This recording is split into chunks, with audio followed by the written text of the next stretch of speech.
बिस्मिल्लाहिर्रहमानिर्रहीम, अस्सलाम वालेकुम। हम बात कर रहे थे ऑटो सेंसर सीरीज के टॉपिक ऑक्सीजन सेंसर्स के ऊपर, जिसमें हम 4 लेक्चर्स कर चुके हुए हैं और आज इस सिलसिले का 5वां लेक्चर है। सीक्वेंस पे हमने काफ़ी डिटेल में बात की हुई है पहले 2-3 लेक्चर्स के अंदर। आज हम बात करने जा रहे हैं ऑक्सीजन सेंसर्स की कंस्ट्रक्शन के ऊपर। ये कुछ पिक्चर्स हैं नैरो बैंड सेंसर की। ये 4 वायर नैरो बैंड सेंसर है और ये वाइड बैंड सेंसर है जो कि 6 वायर्स का है। इसके अंदर अगर आप इस प्लग की तरफ गौर करें तो यहाँ पे आपको 6 टर्मिनल्स मिलेंगे। और अगर आप सेंसर को देखें तो सेंसर्स ऑलमोस्ट सेम ही शक्ल के हैं 19-20 के फर्क के साथ।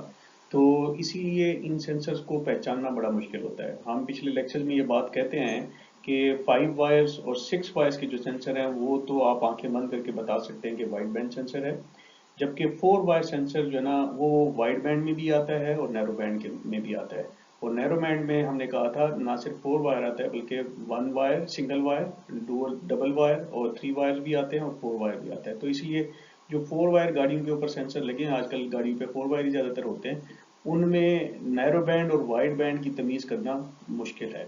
और इन दोनों में बेइंतहा फ़र्क है और ये दोनों आपस में इंटरचेंज नहीं हो सकते। इनमें कंप्यूटर की सर्किटरी के अंदर और इस सेंसर की अपनी सर्किटरी के अंदर दोनों में बड़ा ग्रॉस फर्क होता है, जिसकी वजह से अल्टरनेटिवली यूज़ नहीं हो सकते।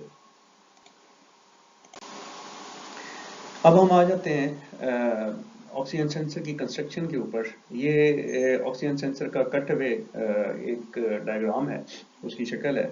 तो ये ऑक्सीजन सेंसर की टिप है और ये वाला हिस्सा जहाँ से आपके ऑक्सीजन सेंसर की लीड्स निकलती हैं बाहर की तरफ और आगे से एक प्लग बना होता है जो कि जाके ECU के वायर के प्लग के साथ कनेक्ट हो जाता है। अब इसमें अगर वाई लीड अंदर देखें तो ये दरमियान में आपको एक हीटर नजर आएगा येलो कलर के अंदर, और ये जो फिंगर नुमा चीज़ है ये जर्कोनियम ऑक्साइड की बेसिकली सेंसिंग एलिमेंट है। ये एक खास किस्म का मटेरियल है। हमने पहले लास्ट लेक्चर्स के अंदर ये डिस्कशन की है कि जर्कोनियम ऑक्साइड जब हीट अप होता है और जो नैरो बैंड में 300 प्लस डिग्री चार्ली पे जब पहुंचता है तो इसके अंदर रिएक्शन की वजह से ऑक्सीजन आइंस में चेंज होते हैं और ऑक्सीजन आइंस की चेंज की वजह से इसके अंदर ये वोल्टेज जनरेट करता है। इस सेंसिंग एलिमेंट में कोई वोल्टेज कंप्यूटर की तरफ से नहीं आती। तो नैरो बैंड के अंदर मेन कंस्ट्रक्शन यही है।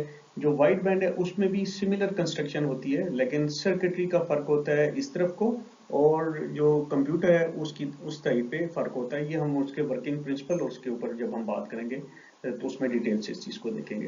तो सरेदस ये है कि जर्कोनियम ऑक्साइड की ये फिंगर नुमा शेल है और इसके ऊपर एक स्टील का एक स्ट्रक्चर होता है जिसमें होल्स होते हैं या लाइंस बनी होती हैं जहाँ से जो कि एग्जॉस्ट पाइप के अंदर एक्सपोज होता है, और यहाँ से हम आगे आने वाली स्लाइड के अंदर देखेंगे एग्जॉस्ट में ये किस तरह से एक्सपोज होता है।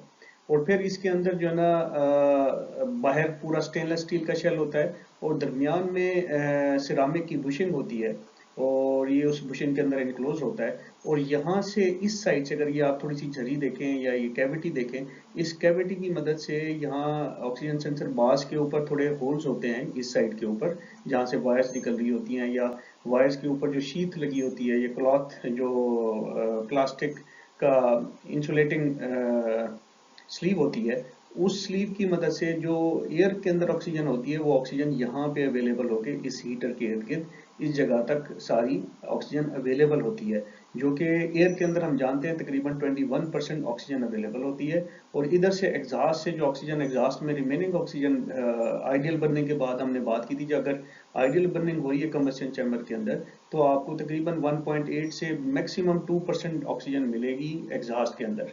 अगर बर्निंग आइडियल नहीं होगी, लीन होगी, उसमें फ्यूल कम है तो ऑक्सीजन ज़्यादा है तो वो परसेंटेज बढ़ जाती है। इन्हीं दोनों का यहाँ पे जो ऑक्सीजन एयर के अंदर अवेलेबल ऑक्सीजन है 21%, इसका और इसका आपस में कंपैरिजन करता है ये सेंसर, और इन्हीं दोनों के डिफरेंस की वजह से जब ये हीट अप होता है तो एक वोल्टेज जनरेट होता है जो कि वोल्टेज इन लीड्स की मदद से कंप्यूटर मेजर कर रहा होता है और उसी की बेसिस के ऊपर वो उसको डिसाइड कर रहा होता है कि गाड़ी के अंदर रिच मिक्सचर चल रहा है कि लीन मिक्सचर चल रहा है। ये ऑक्सीजन सेंसर की एक दूसरी पिक्चर है। यहाँ पे भी एक डायग्राम दिखाई गई है। यहाँ से लीड्स आती हैं और ये वो सेंसर की मेटालिक टिप है जो कि एग्जॉस्ट के अंदर एक्सपोज होती है। अगेन ये जो ब्लू कलर के अंदर है ये बेसिकली हीटिंग एलिमेंट है, और हीटिंग एलिमेंट दो लीड्स के साथ कनेक्टेड होता है। अगर 4 वायर है तो दो हीटर की हैं, इसी तरह से 3 वायर के अंदर एक हीटर की और दो हीटर की होती हैं और एक सिग्नल की होती है। हम इसके ऊपर मजीद डिटेल में भी बात करेंगे इंशाल्लाह आने वाले लेक्चर्स के अंदर। और ये कनेक्शन अगर आप देखें तो ये वायर लीड्स इसके कनेक्शन जा रहे हैं जो कि उसके साथ इलेक्ट्रोड्स हैं। यहाँ पे ये जो ग्रीन कलर के अंदर जर्कोनियम ऑक्साइड की जो कि वहाँ पे फिंगर छोटी सी नजर आती है, ये वो फिंगर है, थोड़ा एक्सपेंडेड व्यू है। और इस फिंगर के साथ यहाँ पे जो येलो कलर में आप देख रहे हैं ये बेसिकली कहलाते हैं प्लाटिनम मटेरियल के इलेक्ट्रोड्स होते हैं, जो जो बेसिकली इसके सिग्नल को कन्वे करते हैं कंप्यूटर तक, और ये लीड के साथ अटैच होते हैं। अब यहाँ पे इस डायग्राम में आप जस्ट देखिएगा कि ये एग्जॉस्ट पाइप है, और इस पाइप के अंदर जो ऑक्सीजन सेंसर की ये टिप एक्सपोज है, और ये मेटालिक उसका कवर है।